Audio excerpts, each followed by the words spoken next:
Welcome, dear listeners, to Satanists Nextdoor. We're your hosts, Lilin and Tommy Levine.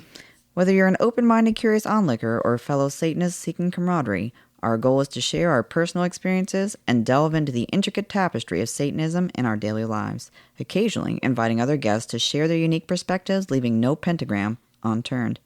We'll explore how our beliefs shape our views on society, dive into struggles and triumphs we've encountered, and reveal the humanity that unites us all. So grab your favorite chalice and join us on this captivating journey. Satanists Nextdoor is ready to peel back the curtain and offer you a glimpse into our world, one captivating episode at a time.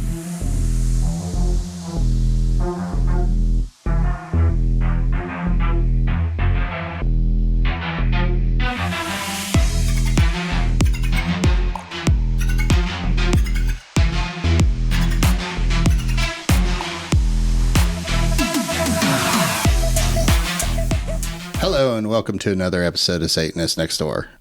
Today we were going to talk a little bit about SatanCon and how it was canceled for 2025, but 2024. Or I'm sorry, 2024. But more importantly than it being canceled, the reaction or lack of a negative reaction from the community. How I was really.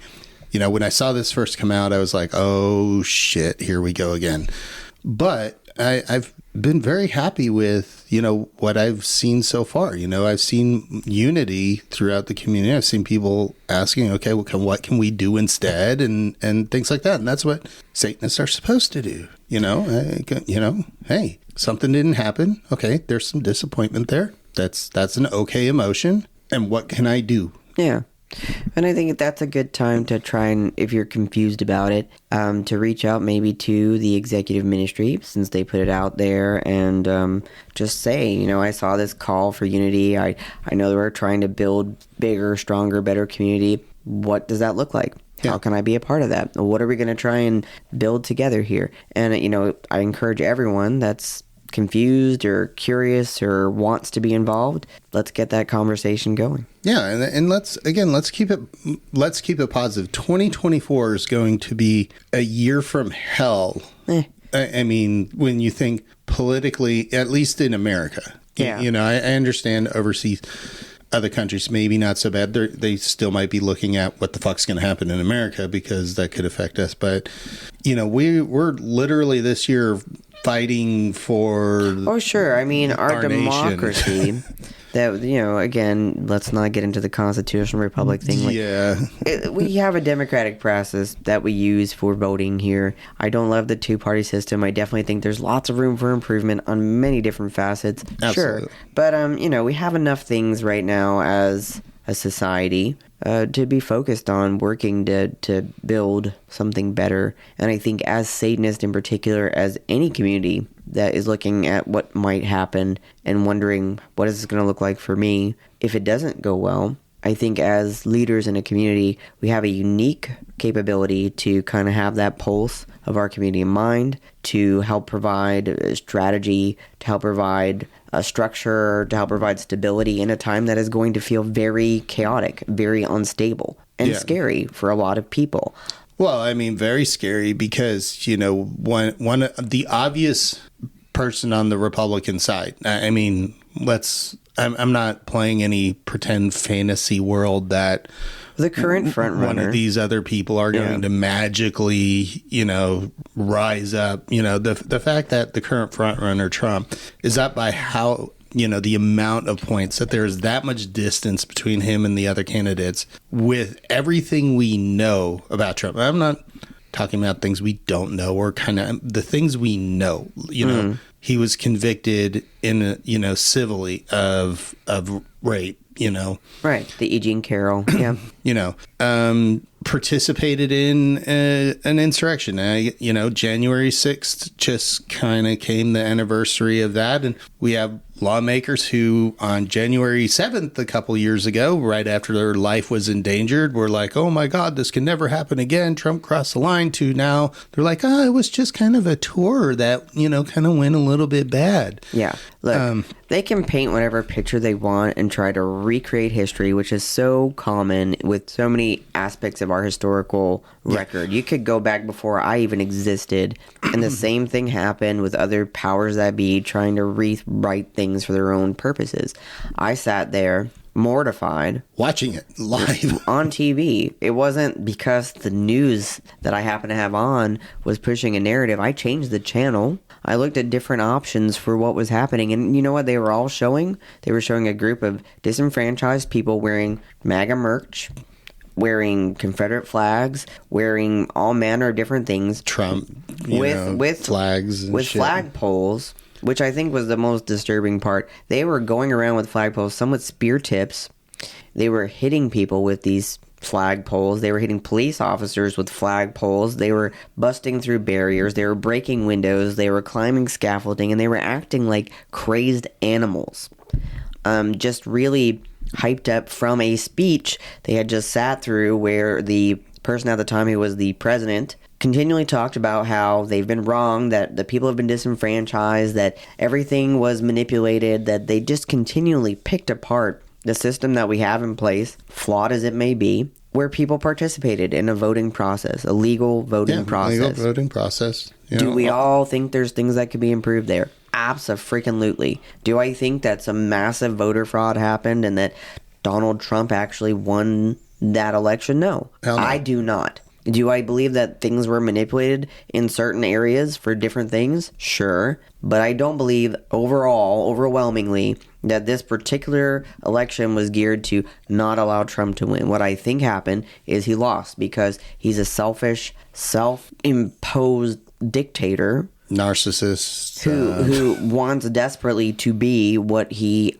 idolizes, which are people like Kim Jong-un, which are people like Vladimir Putin, and people like that are who he constantly talks about these beautiful relationships that he has. Guys, wake up. Yeah. And so I was, when this announcement about SatanCon came out, I was a little disappointed because this year, at least, it sounded like it might fall on the time of the year where we could go. And, oh, by the way, for the future SatanCon committee. Like, it's not about us, but... Yeah, it's not about us, but could you please schedule SatanCon so that it falls, like, in the summer or something like that so people with children can attend? Would be really nice. That's... No, I mean, whatever is going to work for the majority of people. I know. But it would be cool. Yeah, because this was like the one that it sounded like we were going to be able to go to, and so I was a little bit excited about it. But at the same time, I understood. I was like, yeah, this isn't the time, this isn't the place, and I was holding my breath. I was like, oh my gosh, we just had a podcast about all this sort of stuff, and. So. Yeah. No, so it did make me, just like, we talked about this, I was worried that there would be a lot of angry, resentful messages or negative commentary, and I didn't see that. And for those that haven't necessarily seen it, though I'm not sure how, but it's possible, the announcement that I saw go out publicly was the year 2024 will be a pivotal in our ongoing battle against theocracy. Our commitment to this cause requires us to dedicate our energy and resources to preparing for the challenges we will face. With this in mind, after thoughtful deliberation, we've made the decision to postpone our next SatanCon event to 2025. Looking ahead, we are enthusiastic about devoting this year to fortifying TST's mission and aligning our efforts with our core initiatives. Although the absence of SatanCon in 2024 is disappointing, we are filled with optimism for the future. We want to express our sincere appreciation to the members of the SatanCon committee. Their dedication and hard work have been invaluable in shaping our community, and for this we are profoundly grateful. So that's a lot of positive things that were said. Yep. I don't see it, again, as a negative. As we talked about it, I think it is a good opportunity, and it's something that a lot of people have asked for. How do we all work together to make sure TST is strong and that we're communicating well with one another? Another thing that I often hear from the global TST community is, how can we participate better in TST? Because I know the United States has a lot of crazy things going on. It naturally affects things throughout the world and within an organization that is so American-centric.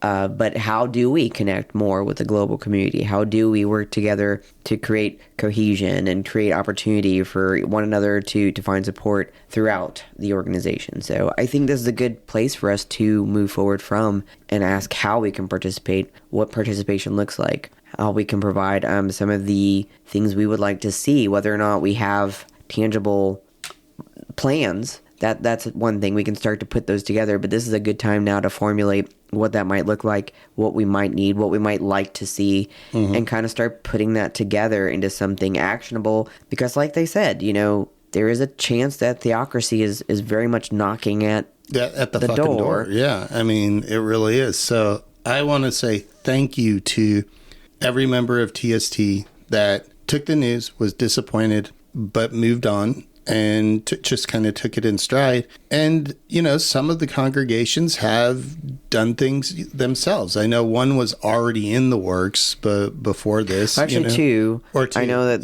the Dirty South region was already looking to do some kind of thing, because we usually do something yearly, but there has been, because of COVID and life, there was kind of a gap there. And then Florida. I believe Florida was also looking to put something together, just because, it's nice sometimes with our regions. We can't always travel as far as some of the events have been. So it's nice to have something maybe a bit more in our area to look forward to. Not that I'm looking forward to Florida per se, but the people in Florida. The people in Florida, the event in Florida, but yeah.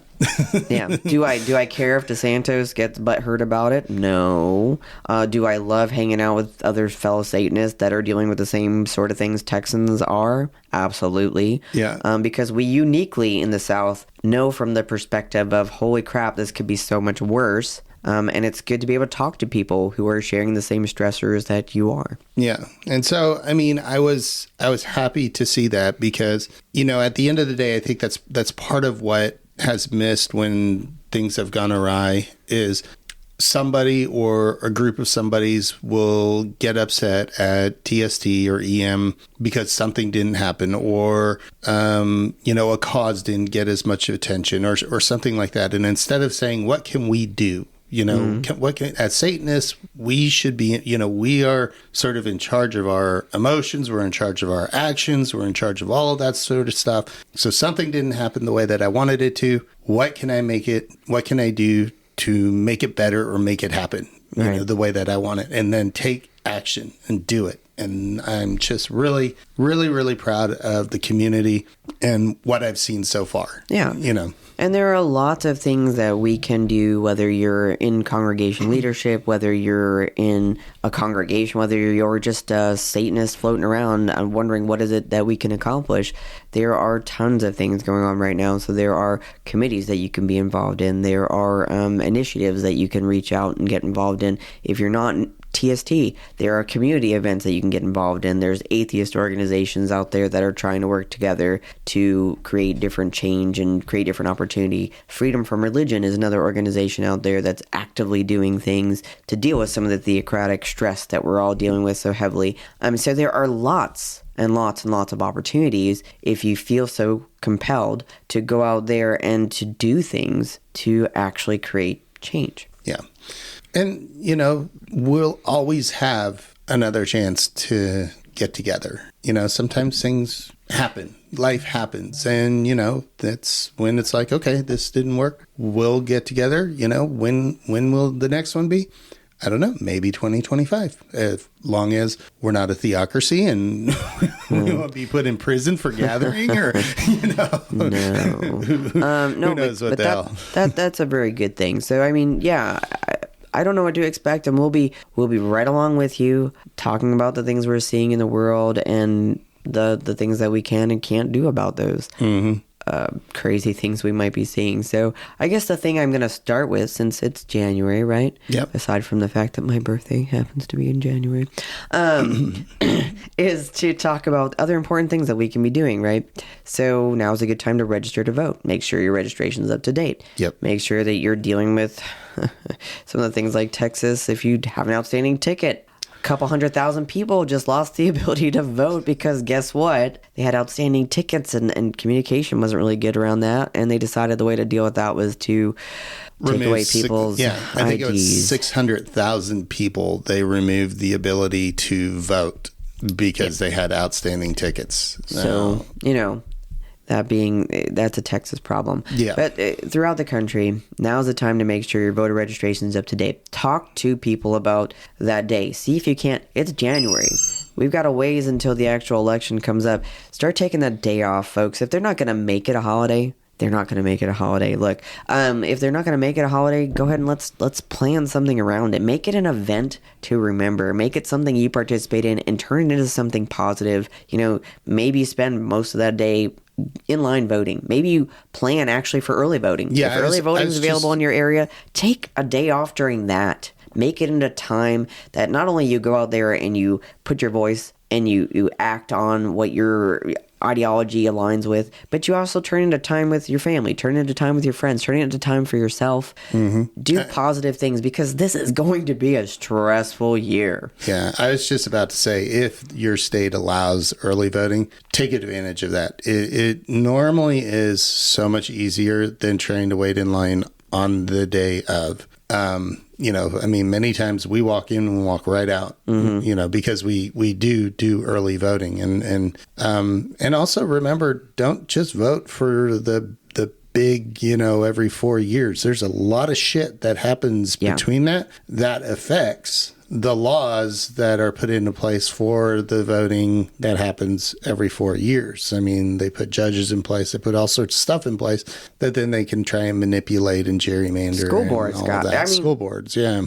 If you're a parent or if you're someone that cares about education, the structure of your school board is incredibly important. If you don't have kids in school, it still matters what people are being taught and how they're being taught and the people behind that structure. When, again, you come back to states like Texas, some of the things that are being put in place that are going to be a conversation this year are the chaplains in school, for example. That has to be voted on at the board level. So the people on the board obviously are a very important component to how that comes together. And I don't know what that's going to look like. I don't know how many schools are even going to push that. But I do know from actual evidence that I've seen, schools are reading Bible verses during school announcements. Schools are doing different things to push religion in the school. These things are happening. They're not just happening in Texas, but I know for a fact they're happening in Texas because I have seen it. People have shared with me videos, evidence that there are prayers being read from the Bible during school announcement time, during school hours. That is a problem for me. That is a massive problem. And I always look at schools, even for, people that say, well, I don't have kids, so it doesn't matter. Well, at some point, hopefully, you will live long enough that the people in school now are the ones making the decisions. And those will affect you. So, yes, it's not an immediate effect, but it does affect you. And it does affect the way that our youth votes when they come of age to vote. People can start to vote at 18 as long as they don't change the voting age, which they were trying to do at some point. But they can vote at 18. So it does matter what people are being taught, even if you're not in school. So, just keep those sort of things in the back of your mind. And so, again, it's January. What can you do? You can talk to your friends. You can put together ride shares because a lot of people, they can't get to voting locations. You have the time. And time is very precious. We don't just get reimbursements of time. You have the time right now to start planning, to have an actual active idea of how you're going to do this. I don't care how you vote, who you vote for. That's your choice. That's always going to be something I support. It's not my business how you vote. What I care about is how does it affect the society that I live in? Is it going to create something that will be positive for us overall, or is it going to start limiting our rights further and further to the point where we're not talking about history, we're not talking about people's rights, we're not respecting individuals' private choices? How far do you want it to go? Because it's already going to very scary, uncomfortable places. Hell, depending on how far it goes, can we even have gatherings as Can we even do these podcasts? Can we do the podcast? Is a future SatanCon even a possibility? These are unfortunately serious questions at this point. These aren't like what ifs, you know. I mean, there were so many, well, Roe will never go away. I mean, we've seen this already. We've seen the shit happen. The thing that really frustrates me is a lot of the states that participated in the erosion of Roe, which whether or not you want to have or seek an abortion, that is a private choice. I will always support whether or not you want to do it. As long as you decide to do it, that's all that matters to me. And when I say decide, I don't mean so-and-so really made me feel like I was a worthless human being, and so I went and did it, and I regret doing it. That's not choosing. That is being coerced with negative consequences and emotional manipulation to do something. I want you to think about, how will this look in my life? How does this affect my body, my future, my goals? Is this something that I want? Is this something I don't want? There are positives to parenting and there are negatives to parenting. There are positives to abortion. There are negatives to abortion. And if I told you different, I would be lying. There are emotional, lifelong consequences when you talk about both things. Yeah. Well, and you know, it's yet another example of something TST has done to affect change. Affect change. You know, the New Mexico abortion clinic. You know, it's a good start. Yes. Samuelito's mom's Satanic the abortion clinic, the SAMSAC abortion clinic out there. It's a really great thing, and they offer sometimes free opportunities for people to get the care that they need. And that's not free because they don't have to pay for it, guys. It's free because they eat the cost. So when you're involved with organizations like this, if you believe in what they're doing, consider going over and donating. I'm not telling you have to donate, but if you like what they're doing, if you want to see it continue, please consider just adding a small contribution to that. Yeah. I mean, and you know, so again, TSC as a whole, as the organization, does a lot. Yeah. I mean, they really do. We got to participate with a group of folks from Texas and with the leader of the Protect Children Project, Eliphaz Costas.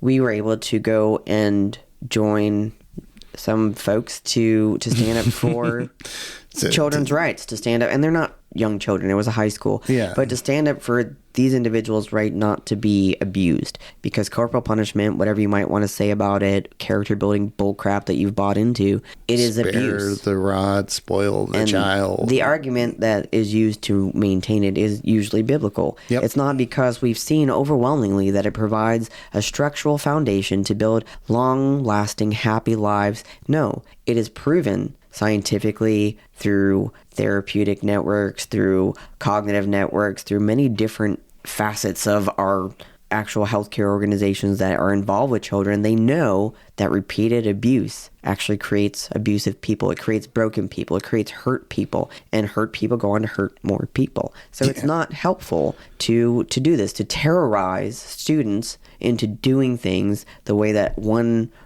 group of individuals want them done. That's not the way that we want to build or structure a societal foundation. It's not healthy. It was just amazing to see people actually angry that we didn't want people hitting children. I mean, that was like, really? That really floored me. This is what you're angry about. But the reason I bring up the abortion thing and the states that have participated in it is because I want you to carefully look at the fact what states are saying that they want to provide food for starving children over the summer. What states are saying that kids deserve lunch during the school year. What states are saying that health care for pregnant individuals and for children matters when we're telling them that they have to have the children.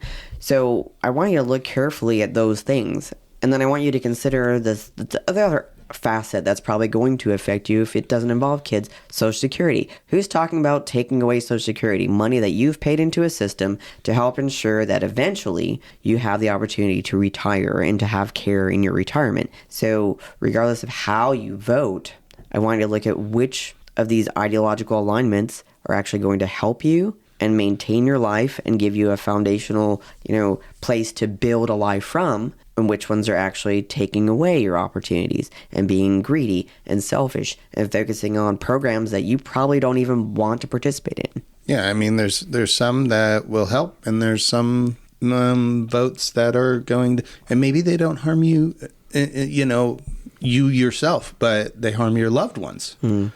So when you look at what is the stance for LGBTQIA, of some of the ideologies that are out there. You know, how is that community going to be treated? How are immigrant communities going to be treated? And again, these are all things that TST as an organization works on. They, you know, and I know everybody doesn't see it all the time because it's a big organization. There's lots of things that go on in the background. And there's just not, sometimes it's like when I used to work with code, you know, I would have clients that would be like, we haven't heard anything in a month. We haven't seen anything in a month.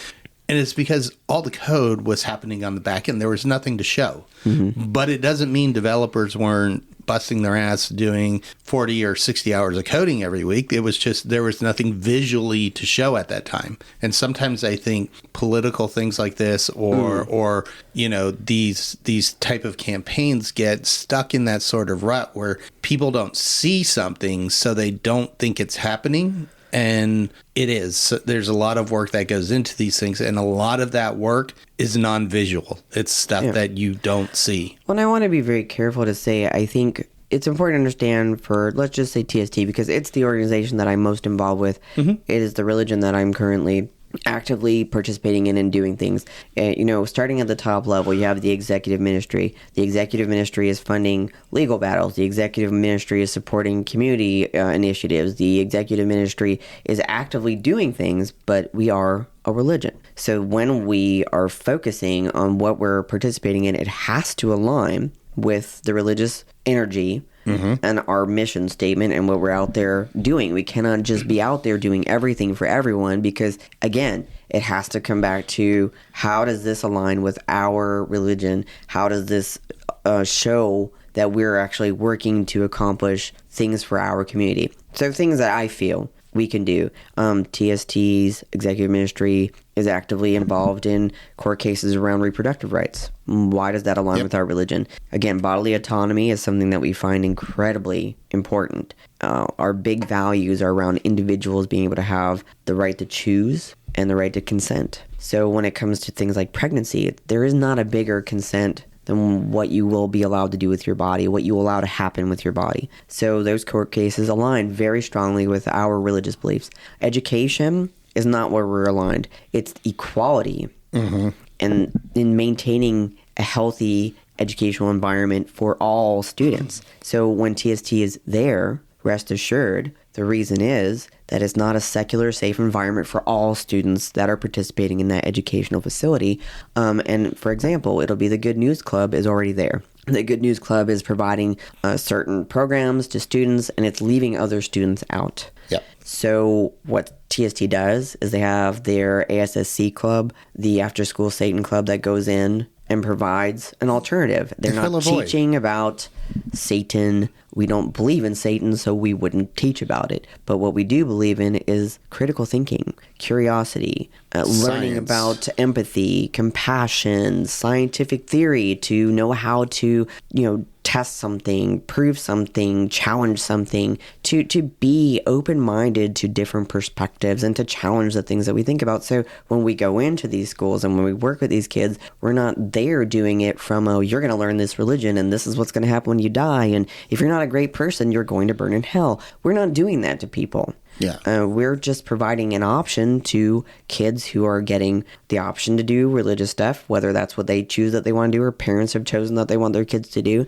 This is another religious thing that they can participate in that isn't really even focused on religion. It's focused on being a good human and exploring humanity. Yep. And then we have trans Satanic. Yes, that's a newer one that we have because, again, bodily autonomy. Every individual has the right to tell people who they are, not be told by people who they are, and to express who they are in the way that they see fit. So the trans community is, again, in alignment with that. We support all individuals and the choices they make around their bodies, including trans care, whatever that might look like. The LGBTQIA community, again, your choice what relationships you want to have. As long as they're consensual among adults and they're, healthy, that's your choice. That's your right. I'm never going to understand why other people feel it's appropriate to tell anyone how they get to live their life. How they get to live their life, what they do in their own bedroom, who they love. I mean, these are things that have no effect on anybody other than the person living it. Well, and I'll say, I do understand where some individuals are either indoctrinated into something or uncomfortable with something to the point they feel that it affects their life. They perceive it as affecting their life. That is not the same thing as actually affecting your life. When it affects your life is when you are told you can't seek care because another person deems it inappropriate. Mm-hmm. So I could be any person that needs something. Imagine if you're a man.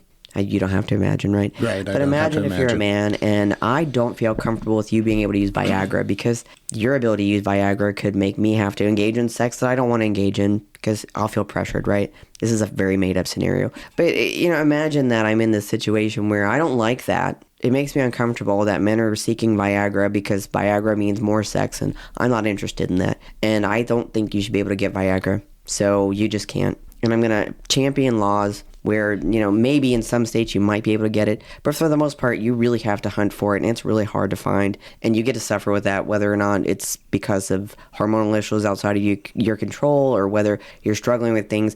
I don't care about that because it affects me in a way that I don't care about your needs. I just care about how it might affect me. How would that make you feel? Yeah. Because that's what these people are doing. What if at some point they're like, well, gender affirming care, and I hear this, is they're getting surgeries. They're getting sex change surgeries. And number one, they're not forcing that on kids. There's very strict laws involved in the surgeries that people are getting. But do you not think gender affirming care means plastic surgery? Do you not think gender affirming care includes things that change one's body to amplify what they feel interprets their gender? Because those are gender affirming care treatments. I'm not telling you can or can't do it because that's not my place. But imagine if they're like, well, everyone should look like this kind of person and you have to get this kind of plastic surgery. Right. Because where does it begin? Where does it end? I have no business telling anyone what they can do with their body, who they get to be, how they get to live, how they have sex, if they have sex at all. Plenty of people aren't interested. There's tons of asexual people out there that are perfectly content having good friendships with people and not engaging in sexual activity at all for a variety of different reasons and a variety of different spectrums. And that's perfectly okay. So where is the point where we get to tell people, what does a heterosexual relationship have to look like? Do you have to do things a certain way? Do you have to have so many kids? Like, where does this... It gets so ugly. It does. Well, in Texas, you can't have more than 6 sex toys. So, Yeah, again, that's because Ted Cruz has to be the largest dildo in the state of Texas, and anything that could in any way affect that is very uncomfortable for him. It could be threatening to him. So, we all have to be very cognizant of Ted Cruz's issue with being compared to the, We have to be very compassionate about Ted Cruz and his feelings. And, yes. And so remember, boys and girls, Ted Cruz is the largest dildo in the state of Texas because it's very important to him. Yeah. But the next example I would say is the protect children. Yes. Again, aligns with our religious foundations, what it is autonomy. That we're doing. As Satanists, it's not just about bodily autonomy because, yes, corporal punishment affects your bodily autonomy. The right to use the restroom. Why are we even still having this conversation? I have to use the restroom. No, you may not. You're going to sit there and pee your pants?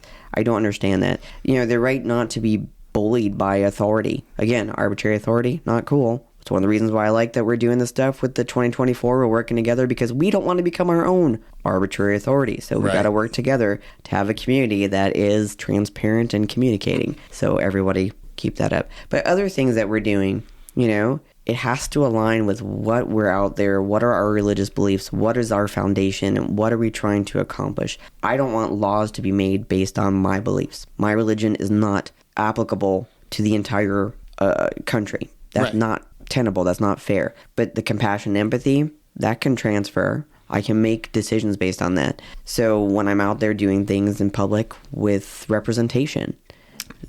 And by the way, choice is not forcing a religious belief on people. No. Giving choice as a law is not forcing a religious belief. Saying you have no choice because you have to do this or you can't do this because of my religion, that is forcing your religious belief on people.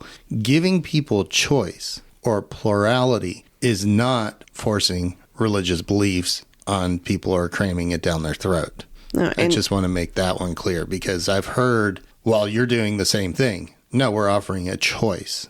But we're also not saying, well, here, on March 15th, 2018, this congregation had said that all people should have to be XYZ thing. And so we're going to champion this law because we really believe that that specific thing should have to apply to everyone. Right. That is not a thing you're going to hear, as far as I'm aware, a Satanist say. And if you do, I really have a question about what the hell you mean you're a Satanist and what is that? You don't impose yourself on other people. Yeah, because again, that's removing choice. But I hear it all the time. Satanism is so selfish.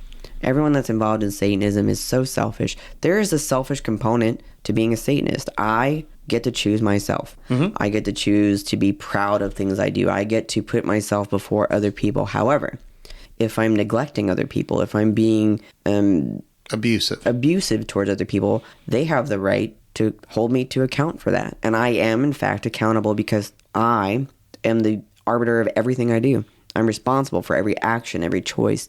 Everything I say is my responsibility. There is no other person I get to pass it off on. That's my humanity asserting itself. We're all humans. That is a crappy excuse. Yeah. All of us have the same damn humanity. Whether or not you choose to be personally accountable with that humanity and the things that you do around it, that is up to you. Yeah. And again, that for me, Satanism is about self-accountability. That's one of the core aspects of Satan for Satanism for me. And it can be selfish, but selfish isn't bad. So somehow we've aligned that selfishness is a bad thing. It can be, but it doesn't have to be. Anything can be a bad thing if you abuse it in excess. Yeah.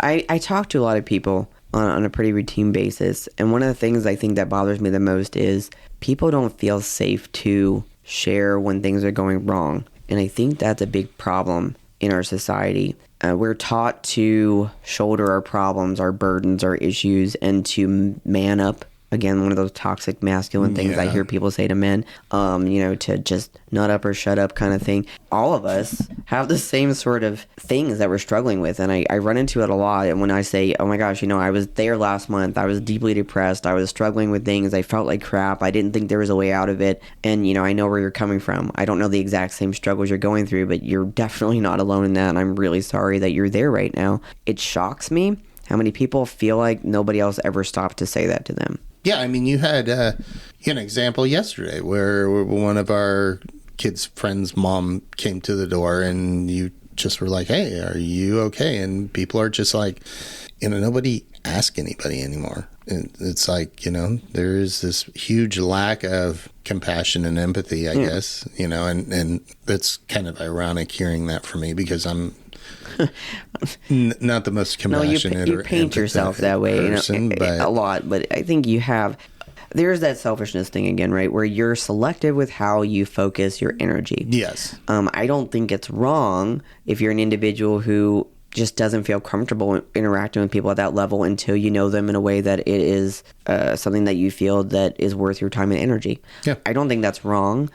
We just see it differently where I personally enjoy, that's selfish, right? It's not just selfless. I personally enjoy being there for other people. It does benefit the other person too, but I find it enjoyable to relate to people, to hear what people have going on, to sit with them, and to just check in. I know, and it's weird, right? I'll go into the grocery store and I remember like several different people that I interact with on a routine basis that work there, and even my kids have been like, why do you do that? How do you do that? And well, they're people. People like to be seen, noticed, and heard, and it doesn't cost me anything to be like, oh, hey, I know this person. Hi, so-and-so, how's your, whoever you mentioned last time, how have you been? What's going on in your life? It's crazy to me how many people don't do that, and how shocking it is when someone actually takes like an interest in other people's lives. Yeah, and like you said, I'm sort of the opposite end of that, but when I'm friends with somebody, when somebody breaks through that friendship barrier with me, then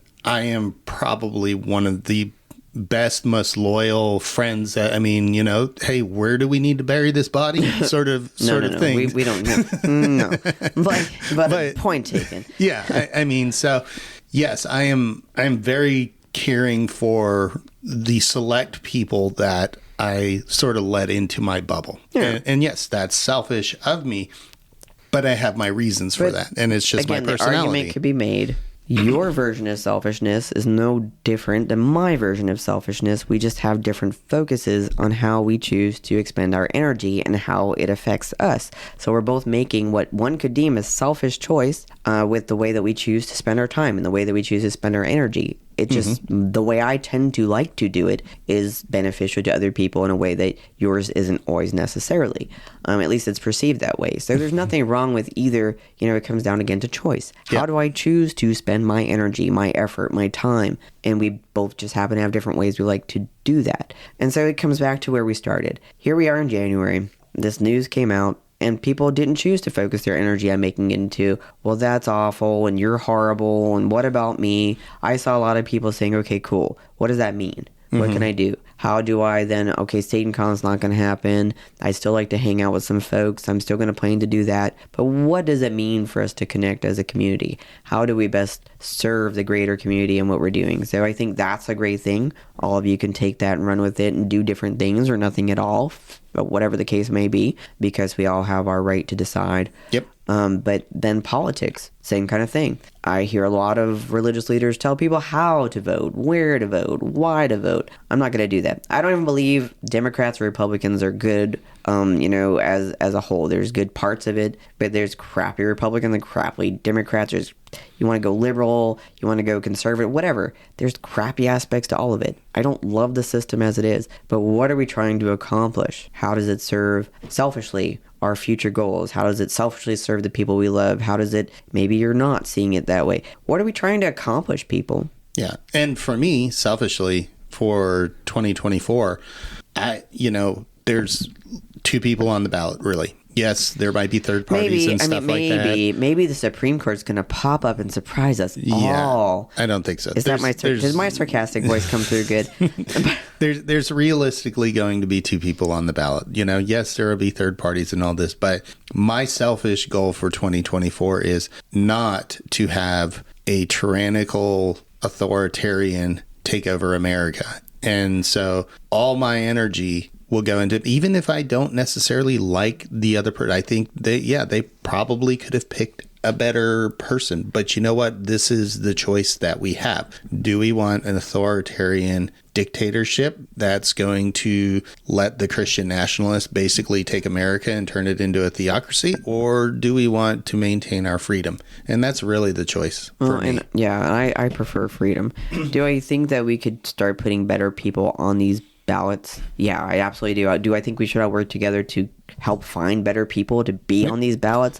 Absolutely, yes, I do. Do I think there should be options for younger people more involved with their community, with their society? Do I think that there should be new ideas happening, people that are more in touch with where we are today? Do I think there should be an age limit, like where it's, you've aged out? Yes, absolutely. Well, okay, I agree with the fundamental idea. What you're trying to say is some people just are they're just at a point in their life where they're just not able to participate or comprehend things at the level that the majority of society is living. Yep. However, there are younger people that I've seen that are incredibly, incredibly in touch with it and just so knowledgeable and so just good options for leadership. And I have equally seen much older people that are just as passionate and lively and just, yes, their body is aged, but mentally they have an elastic, useful, curious mind, and they're still doing things that is very much in touch with the majority of people. So I hesitate to put an absolute cap, young or old.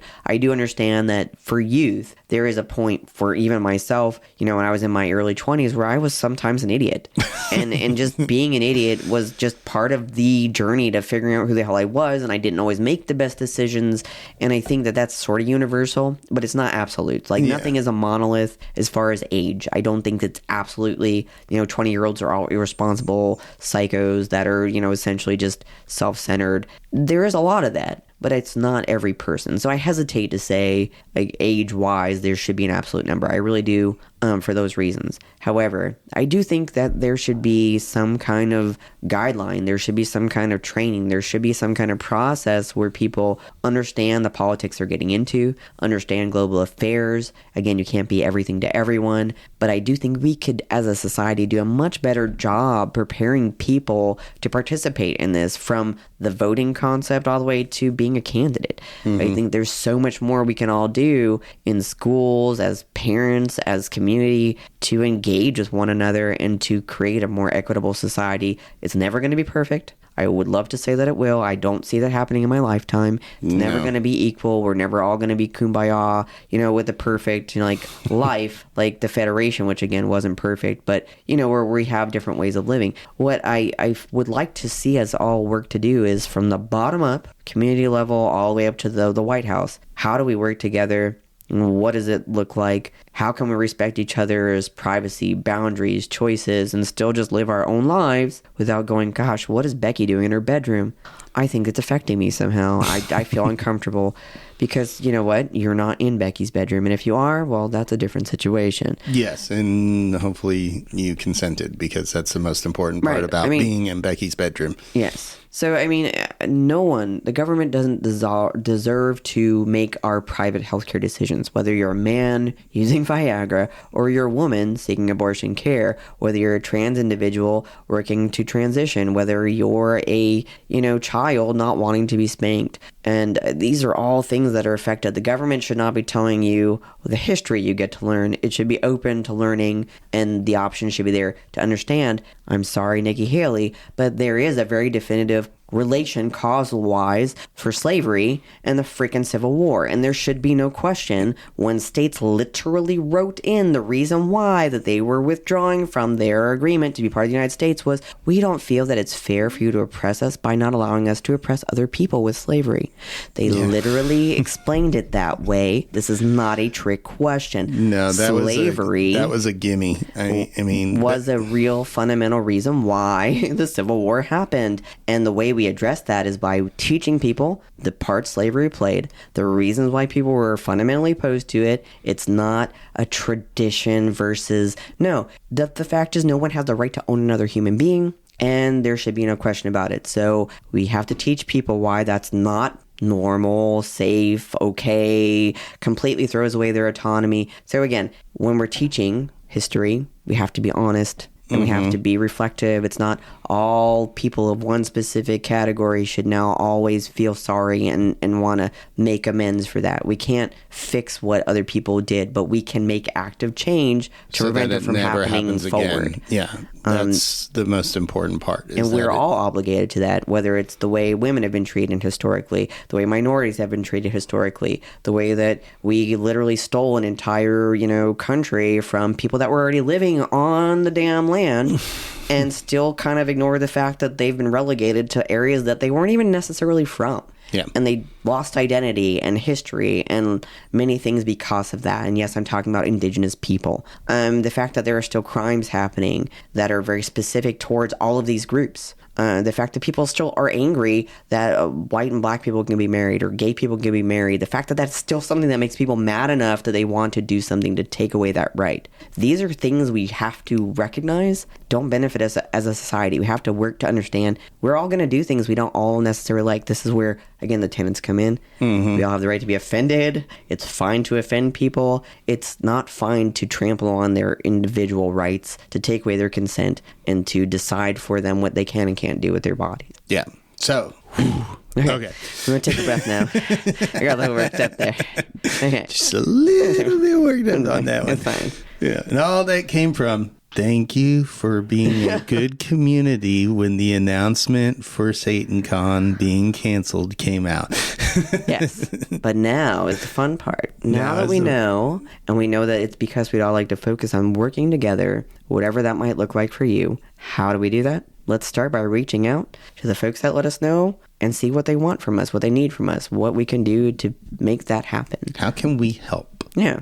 And if that means you go poke your congregation heads and you go, hey, I saw the thing and I'm not sure what that means. And I'm not sure I really want to do a lot, but maybe can you explain what that might look like? hey, congregation heads, what do you think that might look like? Because I'm thinking about it. How do I make it where we're doing more in our community, and then using that to kind of ripple effect into the greater, executive ministry back at headquarters? So what are we doing to kind of overlap with one another to fundamentally help to bring us all together? Yeah. So again, and we're probably coming up on our hour here. Yes, if you've enjoyed this rant of many things, which actually I didn't. I was like, we might struggle to get an hour out of this one, because it is at the top level. Thank you for being civil. Thank you for thank you to the community for the way that you've reacted to what was probably disappointing news. And how can we help, and how can we continue to unify, TST, with inside of the organization, so that there is less infighting. And yes, even when I've talked about infighting, it isn't only, like I said, it's not only about COS versus TST and all that. There's infighting with inside of TST that is pointless bickering. Personally, the COS, TST, or whatever satanic organization that might be, but that tends to be the biggest too. Yeah. There is no infighting. In my opinion, there's nothing to fight about. Nope. You get to be COS Satanist, we get to be TST Satanist, we get to do our things. I'm not engaging you in an argument. I'm happy that you're fundamentally pleased with what it is that you are out there doing and the way Satanism works for you. I'm thrilled, actually. And I just ask that you respect that I'm also happy with the things that I'm doing and the Satanism that I have and the way that I express my Satanism. Yeah. And guess what? Within TST, other people have different ways that they do that. And within Satanism, there's more than just those two things. And I'm thrilled, again. Just follow the two things. Respect consent, respect bodily autonomy. Do not trample on people's rights. It's very, very simple. If you're doing those things, I literally couldn't care less what you're doing because it's your business. It's not my business. Yeah, exactly that. So with that, once again, I do want to offer a huge thank you to everyone. And do see what we can do. Let's see what comes out from EM over. I don't even know if anything's coming out. Again, I haven't talked to anybody. And I'll even throw this out there. Lots of people have done it before. You have questions that you'd like to pass on, but you don't feel like you want to be the one to do it. You want to figure out and have us talk about it another time. Send us your questions. Yep. Send them Let to us know what you'd like to find out. I'll reach out to EM and I'll see if I can get a dialogue and I can share with you guys, what it is that they're trying to convey with this and what it is that we're trying to accomplish. So, you know what? I understand and respect for some people that type of confrontation makes them uncomfortable. Mm-hmm. Let us do it for you. Yeah. Yeah, I have no problem doing that. People are always, I get asked a lot, well, what if you make somebody upset? And my answer is always the same. I am me, and if that upsets somebody, I'm sorry for them. I expect that, everyone's not always going to see eye to eye. That's just a given. Yep. We don't see eye to eye. We've had plenty of heated discussions between one another.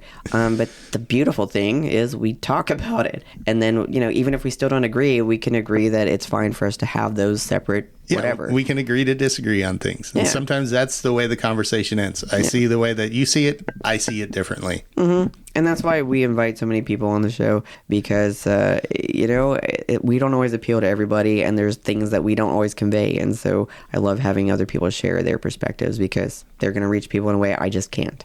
So that's just the way it is. But, I appreciate you all making it to the end of this crazy podcast episode. And I look forward to being able to hang out with you guys again very soon. Well, wherever you are, good night, good day, good morning, good evening, and hail Satan.